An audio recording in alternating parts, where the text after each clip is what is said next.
Hi there, I'm Charlene Shirk, your host of Digital Champions, where we speak to some of the most innovative thinkers in the digital space. And joining us today from Allentown, Pennsylvania is Matt Skallerud with Pink Media. Matt, thanks so much for joining us today on Digital Champions. Thanks for having me. I'm excited. Oh, me too. All right, let's get into it. What do you do over there at Pink Media? Oh, it's the same thing we've been doing almost 28 years now. We help companies figure out how to target and reach their LGBT consumer that they're marketing to, and we find them online. And talk to me about how that marketing maybe is different than, like you said, they're trying to figure out how to do that. So what are some of the uniqueness that Pink Media really kind of focuses on in this niche? Yeah, well, it used to be, back in the day, it was all about banner advertising, email campaigns, and so everything was more. I call that traditional. But now, what's becoming more unique is that a lot of it is becoming more storytelling, and we're trying to get a message out. And so it's less about banner ads and much more about content and social media. And so that means that everything we do, the approach of whether it's using video on TikTok or focusing on Twitter, all of that has changed. Talk to me about the storytelling. We hear that all the Yeah. time, and be authentic and be genuine. So how do you, let's kind of deep dive into that a little bit if we can. Yeah, well, that seems to be the cornerstone of. In fact, we really start with that now on almost every campaign that comes to us. Usually, a company comes to us and they just say, "Hey, I just want to reach gay people," and we say, "Well, you can do a lot better than that. Tell us more about who specifically you're trying to reach." So once we've addressed that, then we start finding out what do they want to say, and so you can turn that into a blog post. We can have influencers create that content. We can work with them on creating video, whatever it is. There's so many different right answers for creating something that then we can take and then get that out there, whether that was through Facebook and Instagram and Twitter, but then also it could be put into a video campaign that could actually show up on a connected television on Netflix coming up in the next few months.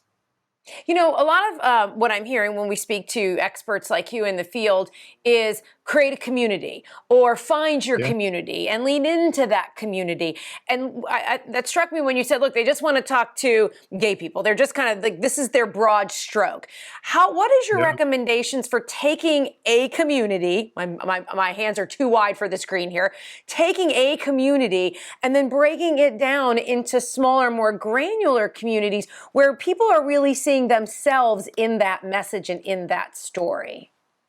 Yeah, well, it's interesting you put it that way. That's perfect for how I would describe what we do, because one of the things that sets us apart is that we've actually created, on top of all this, we created a network of Twitter profiles. We have over 200 profiles that really speak to, and they're managed very individually. One's like, it's I love gay New York, I love gay theater, I love gay sports, and so each one of those kind of creates communities online specific to their niche.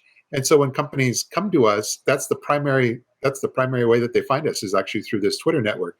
So once they do, they're already thinking of targeting and reaching a specific market and that idea of community, because we're not only posting client content and posting different articles about, let's just say, New York theater, but also we're working with user generated content. We're engaged with those that are online, that are actually in that community, and sharing their content as well. So it becomes a very different type of environment that we're all in, that we think is not only the future, but it's where we're at today, and it just continues to grow.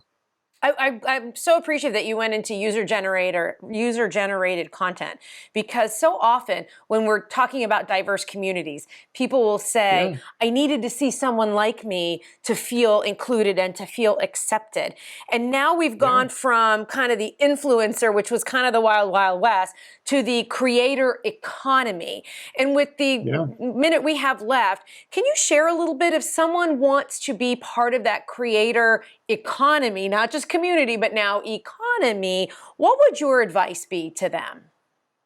Yeah, well, you nailed it though when you're talking about, because of the fact that once you go into imagery that is not stock photos or a photo shoot, but it's original user generated content, then it's just a matter of, if somebody wanted to take that to the next level, then it's just a matter of them not only being able to build up followers and build up a network, but also staying very engaged and treating it very human online, which means that they're showing interest in others. So it becomes a two-way street.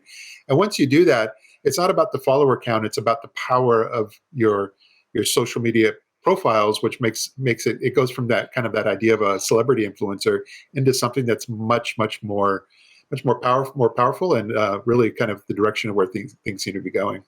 And what would your suggestion be how they connect with a brand? Because that's the economy part of it. Yeah. Oh, yeah. Well, a brand. The best part is when you're doing this, one could say you could be almost passive and just engage with the brands on Twitter and other social media. The problem is the right decision makers may not be paying attention to that. So what we do is we take the work we're doing on Twitter specifically, and then we'll actually make sure we're getting that in front of the folks on LinkedIn.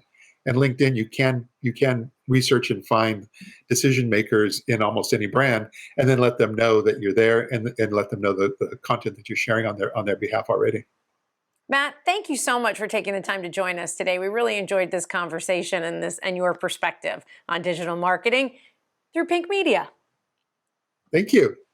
It's our pleasure. Now, if you'd like to learn more about what Matt's doing over there at Pink Media, you can start by checking him out on dailyadbrief.com. I'm your host, Charlene Shirk. Thank you so much for joining us for this episode of Digital Champions, and we look forward to learning something new with you next time.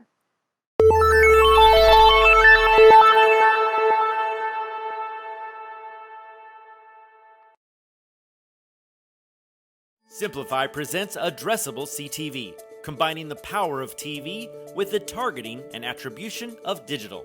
Simplify's Addressable CTV delivers massive reach with the ability to scale without sacrificing precision. TV buyers can generate incremental reach with household-level targeting, frequency controls, reporting, and insights. To learn more about Simplify's Addressable CTV and what it can do for your clients, visit simply.fi.